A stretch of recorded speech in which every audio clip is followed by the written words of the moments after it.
The night was supposed to be routine, just another call, just another patrol. But what happened next would shake an entire department. Officer Jake Reynolds had always seen himself as the one in control, the one calling the shots. But when he crossed the line, he never expected the person standing up to him would be his own chief. Police Chief Lisa Carter had spent years proving herself in a system that wasn't built for her. She led with integrity, demanded respect, and never backed down from a challenge. But that night, she wasn't just fighting for respect. She was fighting against something deeper, something ugly that still lurked within the force she swore to serve. It started with a routine disagreement, but things escalated fast. An officer, meant to protect and serve, turned on his own leader. A shocking act of aggression left the room in stunned silence. But Chief Carter wasn't the type to be intimidated. When she fought back, she didn't just defend herself. She sent a message that would ripple through the entire department. What happened next? Let's just say Officer Reynolds never saw it coming. Stay tuned as we break down this unbelievable story. Chief Lisa Carter stood her ground, her heartbeat steady despite the weight of what had just happened. The room, once filled with routine chatter, was now dead silent. Officers who had once looked at Jake Reynolds with respect now looked at him with shock, or maybe fear. He had just crossed a line no one ever expected. And now all eyes were on the chief. Reynolds took a step back, his face twisted with anger, but also something else: disbelief. In his mind, this wasn't how things were supposed to go. He was used to being the one in control, the one people didn't question. But Chief Carter, she wasn't like the others. She had fought too hard to get here, had taken on battles most wouldn't even understand. She wasn't about to let a moment like this define her. But the real question was, how had things gotten this bad? Reynolds had always been known for pushing boundaries, making comments that rode the line between just joking and something far worse. Some officers ignored it, others laughed along. Chief Carter, though, she had been watching. And now it was clear this wasn't just about one bad officer. This was about something much bigger. The silence didn't last long. A few officers exchanged uneasy glances, unsure of what to do next. Some looked at Reynolds, waiting for his reaction. Others looked at Chief Carter, as if trying to gauge just how far this would go. But no one spoke, no one moved. It was as if the entire room was holding its breath, waiting for the next moment to decide where they stood. Reynolds clenched his fists, his face still flushed with anger. "You think you can just walk in here and change everything?" His voice was low, controlled, but dripping with resentment. "You don't belong here." Chief Carter didn't flinch. She had heard words like that before, maybe not spoken out loud, but implied in the way some officers treated her, in the way certain decisions were made behind closed doors. But this was different. This was open defiance. A direct challenge. Somewhere in the back of the room, another officer shifted uncomfortably. Officer Daniels, one of the younger recruits, had always admired Carter. He had seen the way she carried herself, how she handled tough situations with both strength and fairness. But now he was realizing something. Respect didn't always go both ways in this department. Tension filled the air as Carter took a slow step forward, her eyes locked on Reynolds. "You don't have to like me," she said, her voice steady, "but you'll respect me." The room felt smaller now, like the walls were closing in. No one wanted to be the first to break the silence. But everyone knew this wasn't over, not even close. A heavy silence settled over the room, thick with unspoken words. Reynolds' jaw tightened as he stared at Chief Carter, his pride bruised, his authority slipping. He had always thought of himself as untouchable, the kind of officer no one dared to challenge. But now, with every second that passed, He felt the shift happening, his control unraveling, his reputation cracking. Carter held his gaze, her expression calm but firm.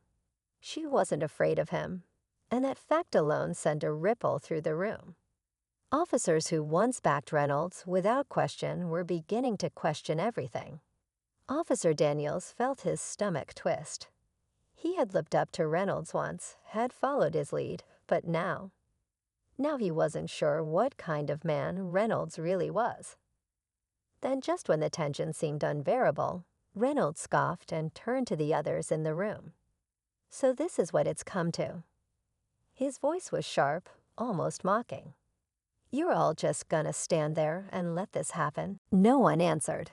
Some shifted on their feet, some looked away. And for the first time, Reynolds realized he was standing alone. Chief Carter took another step forward. "The question isn't what they're going to do," she said. "It's what you're going to do next." A flicker of uncertainty flashed across Reynolds' face. For the first time, he wasn't sure how this was going to end. Reynolds' breath was heavy, his chest rising and falling as he struggled to keep control of the situation, slipping through his fingers. He had expected backup, someone, anyone, to step in, to remind Carter who really held the power here. But no one did. The room was silent, eyes darting between him and the chief, waiting for his next move. And then just when it seemed like he might back down, the door swung open. Lieutenant Harris stepped inside, his sharp gaze sweeping over the tense scene. He had been in the department long enough to know when something was off, and right now the air felt thick with something dangerous. He looked at Carter first, then at Reynolds. "What the hell is going on here?" His voice was calm, but carried weight. Before Carter could answer, Reynolds straightened, his voice suddenly confident again. "Chief Carter here thinks she can just walk in and change how we do things," he said, forcing a smirk.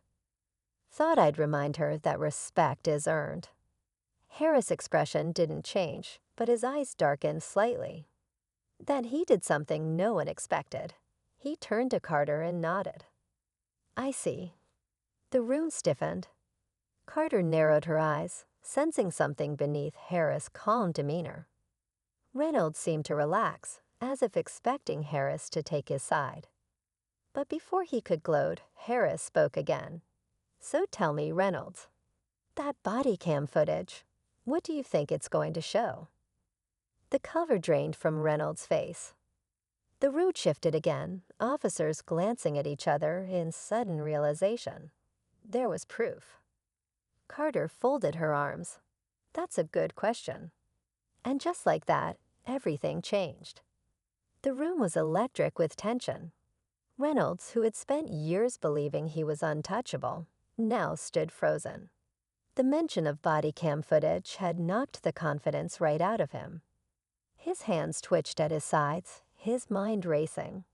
He had assumed this would stay between them, a moment that would be chalked up as a misunderstanding, brushed under the rug like so many things before. But now, with cameras involved, there was no escaping the truth. Carter didn't look away, didn't let him breathe in the comfort of denial. "You know what's on that footage, don't you?" Her voice was calm, but there was no mistaking the power behind it. "You know exactly what it shows." Reynolds swallowed hard. He opened his mouth to speak, to defend himself, but before he could, Harris pulled out his radio. "Dispatch, I need an internal affairs officer in briefing room 3. His tone was clipped, professional, final. The weight of those words hit Reynolds like a punch. He turned to the other officers, searching for even a shred of support. But all he saw were blank faces, silent acknowledgments that this time there would be no looking the other way. Then just as it seemed over, Carter stepped closer. "Funny thing about respect, Reynolds. You never had to earn it. You just had to give it." Reynolds' shoulders slumped, the reality of what was coming crashing down on him. But before anyone could react, a voice crackled over the radio. "Chief Carter, you might want to see this." There's more. The room, which had just begun to settle, tensed again. Carter exchanged a look with Harris. More. What else had been caught? As officers stepped aside, the walls seemed to close in again. Reynolds wasn't the only one with something to lose. And as Carter turned toward the door, one thing was clear. This was bigger than just one bad cop. Chief Carter exchanged a glance with Harris before grabbing her radio. "Copy that. I'm on my way." The tension in the room hadn't eased. It had only shifted. This was no longer just about Reynolds. Something bigger was at play, and whatever was on that footage was about to expose it. Reynolds stood stiffly, knowing his fate was sealed. His silence spoke louder than any excuse he could offer. The officers around him had already made their choice. They weren't going to stand by him this time. Carter had set a new standard, and there was no turning back. As she walked out, Harris close behind, she could feel the weight of what had just happened. This wasn't just about holding one officer accountable. It was about changing a culture, about making sure respect and integrity meant something in this department. When she reached the control room, the footage played in silence. What she saw confirmed what she already knew. This ran deeper than just one man's arrogance. But as the video ended, she exhaled, steady and sure. Change wasn't easy.